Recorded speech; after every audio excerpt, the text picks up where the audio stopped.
Nous avons perdu 2000 milliards de francs CFA entre 2021 et 2025. Les Émirats arabes unis disent avoir enregistré en provenance du Cameroun 44 tonnes d'or. Cependant, l'État du Cameroun dit avoir enregistré à son niveau au cours de la même période 148 kg d'or sortis du Cameroun. Voici les faits. Le directeur général de la Société nationale des mines, Serge Hervé Boyogueno, a fait une sortie médiatique récemment. Au cours de cette sortie, on a entendu des chiffres qui font froid dans le dos. 2000 milliards de francs CFA volatilisés. On a extrait l'or du Cameroun et on l'a exporté de manière illicite. Ce n'est pas un phénomène qui date d'aujourd'hui. Le rapport de l'Initiative pour la transparence dans les industries extractives, ITE, parle de 22,3 kg d'or enregistrés au Cameroun contre 15 tonnes d'or enregistrés en provenance du Cameroun aux Émirats arabes unis en 2025. Le phénomène ne date pas d'aujourd'hui. Avant l'entrée en scène de la Société nationale des mines, la Sonamine, donc avant 2021, la quasi-totalité de l'orpaillage artisanal échappait à la vigilance de l'État camerounais. En 2021, justement, on parle de 73 kg d'or enregistrés par l'État du Cameroun contre 5,6 tonnes enregistrées en provenance du Cameroun au niveau des Émirats arabes unis.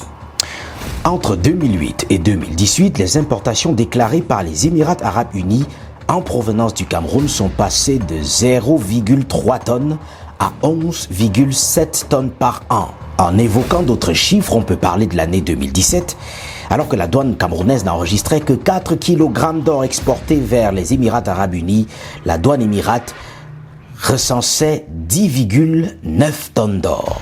Une situation extrêmement difficile à gérer pour l'État du Cameroun, malgré les efforts sans cesse croissants de la Société nationale des mines, que dirige Serge Hervé Boyogueno, ainsi que du ministère des Mines.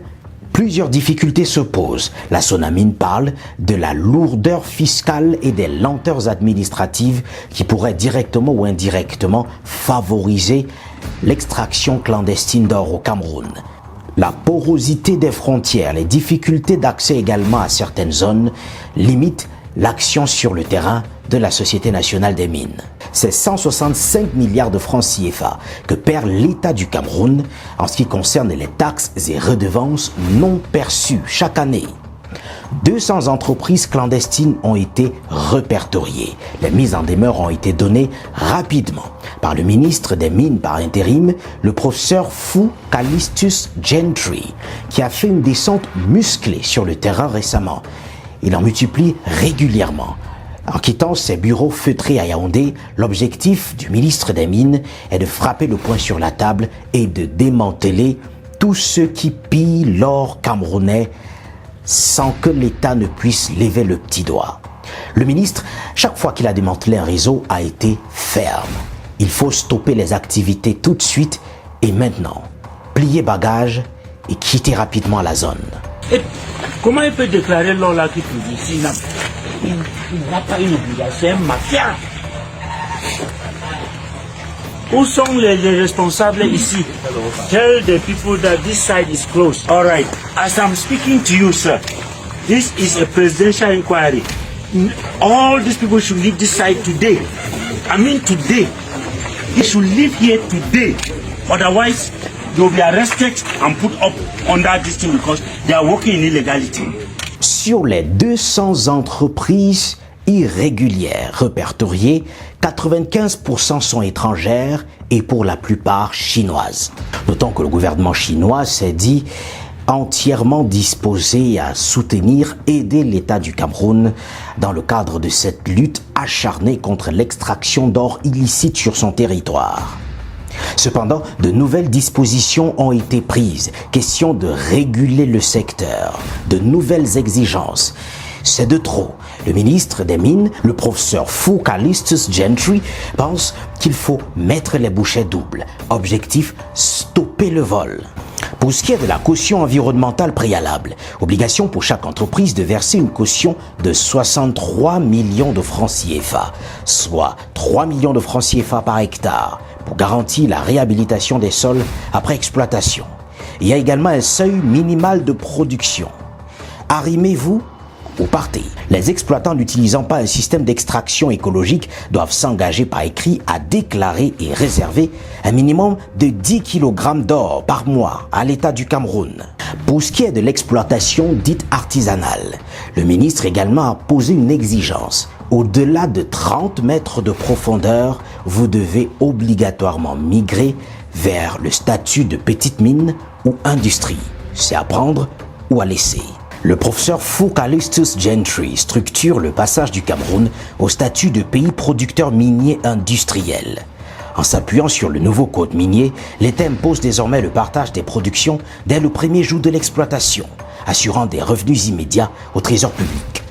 Malgré le travail acharné sur le terrain, la Société nationale des mines, cependant, se bat pour avoir une stabilité financière. 1,8 milliard de francs CFA de déficit. Ça s'explique tout simplement par le fait que l'or, qui passe par la Société nationale des mines, est directement envoyé au ministère des Finances pour enrichir la réserve d'or de l'État du Cameroun. Le directeur général, Serge Hervé Boyogueno, rassure: ceux qui travaillent à la Sonamine ne marchent pas avec des kilogrammes d'or dans le sac. C'est un travail acharné, un travail qui se fait dans ce qu'il a appelé une transparence aquarium.